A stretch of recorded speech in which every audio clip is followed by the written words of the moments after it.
এই রয়্যালের সাথে বিয়ে হওয়ার কারণে আমার বাবা মাকে অনেক হুমকি, অন্যায় কেস, থানা, পুলিশ, এমনকি আমার 2 ভাইকে বাড়িতেও থাকতে দেয়নি ওনার বড় স্ত্রী। এমনই অত্যাচার করেছে আমার ফ্যামিলিকে। এটা মার্ডার, আমি একবারে বলবো। কে করেছে এটা আমি বলতে পারবো না, এটা একবারে মার্ডার। না হলে আমিও আগুনে পুড়ে গেছে, দেখেন আমার গলা পোড়া, কিন্তু আমার ঘরের জিনিসপাতি পুড়ে গেছিল, কিন্তু আমার বোনের ঘরে কিছুই পোড়া নাই। যে আমার মেন গেটও খোলা ছিল, আর হচ্ছে কি ওর গেট লাগা দেওয়া থাকে, ধরেন যে 11টা পর্যন্ত ওই শুয়ে থাকে ওখানে বসে। তখন ওর ঘরের দিকে আমি আবার তাকায় দেখেছি ওর ঘরের গেট খোলা।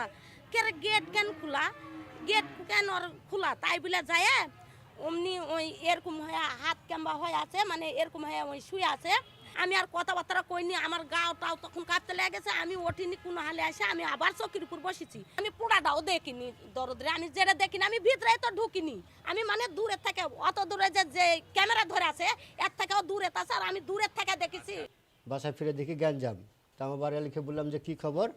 তা আমার বাড়িওয়ালি প্রতিবন্ধী, হাঁটতে পারে না। তুই লাঠি নিয়ে যা, বাথরুমে গেছিলো, বাথরুম থেকে এসে দেখছি এই গেট খোলা, মেন গেট, ওর ঘরের গেট খোলা। তখন আমার বাড়িওয়ালি যা লাঠি নিয়ে যা দেখেছে যে ওই পড়ে আছে। তখন পাশের বাড়ির লোককে ডেকেছে, ডাকার পরে পাশের বাড়ির লোক এসে তখন লোকজন জ্বর হয়েছে। এ পর্যন্ত আমি জানি। উনি হচ্ছে বিয়ে করেছে প্রায় 1.5-2 বছর হলো। আগের ওনার একটা স্বামী ছিল, তো ওনার স্বামীটা আপনার হচ্ছে মানে ছেঁড়াছেড়ি হয়ে গেছে। ছেঁড়াছেড়ি হওয়ার পরে ইনি আবার ধরেন আপনি সৌদি আরব গেছিল। সৌদি আরবে ধরেন প্রায় 1.5-2 বছর থাকার পরে এনার সাথে একটা মানে সম্পর্ক হওয়ার পরে ধরেন এই যে আবার ধরেন বিয়ে শাদী হয়। তো মাঝে মধ্যেই ধরেন একটা মানে চিল্লাচাটি এসে ওই রয়্যালের ধরেন বয়সেও চিল্লাচিল্লি করে, এরাও ধরেন চিল্লাচিল্লি করে, মানে একটা খুব অস্থিরতা মানে হতে হয়।